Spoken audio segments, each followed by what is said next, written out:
भाग 5। प्रोफेसर अगम कैबिन में आ गए और किताबें रखने के बाद चेयर पर बैठते हुए मन ही मन बोले, मैं किसी के भी आने जाने की आहट बहुत दूर से भाप लेता हूँ। मैं हटा भी था बचने के लिए, फिर भी वो प्रशांत मुझसे कैसे टकरा गया? कुछ तो गड़बड़ है। आई एम श्योर कि वो जानबूझकर टकराया, पर क्यों? कुछ दिन नजर रखकर देखता हूँ। अगर मेरा शक सही है तो ये अपनी औकात दिखा ही देता है। तभी टक्कर के बहाने मेरी हथेली पकड़ी थी। मेरे मन को पढ़ने की कोशिश कर रहा था ये। बेवकूफ, इतना भी नहीं जानता कि मैं इतना कमजोर नहीं। इतने सालों के इंतजार ने मुझे तपा तपा कर बहुत मजबूत बना दिया है। उसके करीब जाने की, उसके प्यार के लिए लाख छटपटाना सही, पर मैं इस छटपटाहट को खुद पर हावी नहीं होने देता। नजर के सामने दिन भर में एक बार उसे देख लेना ही काफी है। मुझे कितना भी ऑब्जर्व करे कोई, पर आर्या की तरफ से मेरा रवैया संवेदना शून्य ही नजर आएगा। मैं किसी कीमत पर कमजोर नहीं पड़ने वाला। प्रोफेसर अगम आदतन लाइब्रेरी की ओर बढ़ गए। वहां पहुंचते पहुंचते उन्हें आर्या के होने का आभास होने लगा। निगाहें उठाई तो देखा कि आर्या एक बेंच पर सिर रखे बैठी है। वो आराम से आगे बढ़े और अपनी जगह पर बैठकर किताब से कुछ लिखने लगे। आर्या ने कुछ देर बाद सिर उठाया और अपने चेहरे पर ढुलक आए आंसुओं को साफ करने लगी। तभी उसकी नजर प्रोफेसर राणा पर पड़ी। वो मन ही मन बोली, आपको देखकर मन में कितने भाव आते जाते हैं। आप कुछ नहीं समझते।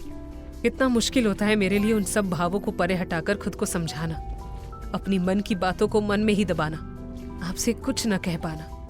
आपके करीब से गुजर जाने मात्र से जो सिहरन पैदा हो जाती है, उसे रोक पाना तक मेरे हाथ में नहीं होता। आप कुछ नहीं समझते। आपका नजरअंदाज करना कितना अखरता है। आप नहीं समझते। कोई फर्क नहीं पड़ा आज तक किसी के इम्पोर्टेंस न देने से, क्योंकि मैं खुद को इम्पोर्टेंस देती हूँ। इतना ही काफी रहा है मेरे लिए। पर अब जाने क्या बदल गया है कि आपका इम्पोर्टेंस ना देना मेरी आंखों में आंसू ला देता है, मेरे जहन में बेहिसाब बेचैनी भर देता है। क्या कभी समझ पाओगे आप मेरे मन को? प्रोफेसर ने यकायक सिर ऊपर करते हुए निगाहें उठाई। उनकी तरफ देखकर खोई हुई आर्या एकाएक नजर नहीं हटा पाई और दोनों की निगाहें मिल गई। आर्या ने झट से नजर हटाई और किताब को अपने चेहरे के आगे कर लिया। प्रोफेसर अगम ने भी नजर हटाकर वापस अपनी किताब में देखना शुरू किया। वो मन ही मन बोले, तुम्हारे चेहरे की उलझन पढ़ सकता हूँ। ऐसा कोई एहसास नहीं जो तुम महसूस करो और मैं समझ ना पाऊं, पर मेरा अस्तित्व तुमसे ही पूरा है। तुम्हारे होने का एहसास ही काफी है। तुम्हारा बनने या तुम्हें अपना बनाने के चक्कर में उलझा तो डर है कि कहीं एक बार फिर अधूरा न रह जाऊं, तुम्हें खो ना दूं फिर से। आर्या ने चेहरे के आगे से किताब हल्के से नीचे की और उनकी तरफ फिर देखा। उन्हें मग्न देखकर वो मन ही मन बोली, आप वो शहर हो जहां मैं हमेशा के लिए आकर बस जाना चाहती हूँ। कितना भी भटक लूं, पर चाहती हूँ कि आखिरी ठिकाना आप ही बने। बहुत कश्मकश में हूँ कि क्या करूं। आपका ठंडा रवैया देखकर पीछे हट जाऊं, अपने मन में पनपती नई सी चाहतों को दबाकर खुद तक ही सीमित कर लूं, या फिर हिम्मत करके आगे बढ़ूं और आपको अपनी चाहत के रंग में रंगने की कोशिश करूं।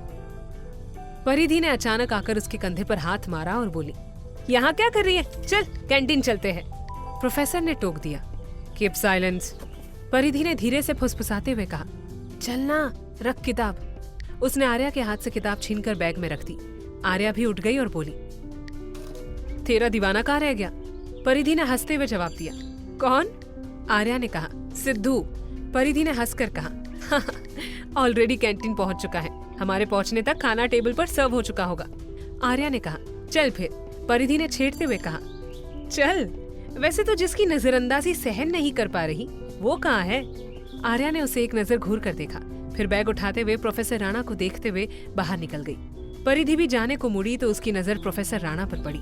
वो आंखें मीचते हुए मुस्कुराकर बाहर निकली और आर्या के गले में बाहें उलझाते हुए बोली, हाय रब्बा, ये प्रोफेसर तो यही मौजूद है। आर्या कुछ नहीं बोली। परिधि बोल पड़ी, क्या फायदा हुआ तेरा क्लास से नाराज होकर भागने का? यहाँ फिर आमने सामने ही आ गई ना। आर्या ने उन्होंने दिमाग शांत करके इतने कदमों की आहट के बीच आर्या के कदमों की आहट भांपने की कोशिश की। जब अंदाजा हुआ कि वो अपनी क्लास की तरफ जाने के लिए सीढ़ियों पर है तो प्रोफेसर के कदम तेज गति से उस ओर मुड़ गए। ऊपर चढ़ती आर्या के हाथ से उसका बैग सरक कर गिरने लगा। उसे संभालते हुए वो आगे चढ़ी, पर तेज गति से आते प्रोफेसर राणा से टकरा गई और सीढ़ियों से पीछे की ओर गिरने को हुई। रेलिंग पकड़ने की कोशिश में उसने हथेली फैलाई, पर रेलिंग उसकी पहुंच से बाहर हो चुका था। वो पूरी तरह गिरने वाली थी। लेकिन प्रोफेसर राणा ने उसकी फैली हथेली को न थामते हुए फौरन अपना हाथ आगे बढ़ाया और उसकी वही बाजू उसी जगह पर थाम ली जहां लेक्चरर प्रशांत ने उसे पकड़ा था। उसे खींचकर वापस सीधा करते हुए बिना रुके या एक शब्द कहे वो जितनी तेजी में थे उतनी ही तेजी से उतरते हुए चले गए और आर्या की आंखों से ओझल हो गए। आर्या अपनी बढ़ी हुई धड़कनों को सहज करने की कोशिश में रेलिंग से टिक गई। गिरने के डर से जीत धक से रह गया था, पैर थरथरा रहे थे, वो जल्दी जल्दी सांसें ले रही थी। प्रोफेसर अब अपने लेक्चर के लिए क्लासरूम की तरफ बढ़ते हुए राहत की सांस लेकर मन ही मन बोले। उसके स्पर्श को मिटाकर अपनी पकड़ की छाप छोड़कर कुछ सुकून मिला। दूरियां जितनी मर्जी हो, पर महसूस तो सिर्फ मुझे करोगी तुम। आगे क्या होगा जानने के लिए सुनते रहिए मैं तेरा ही दीवाना हूँ।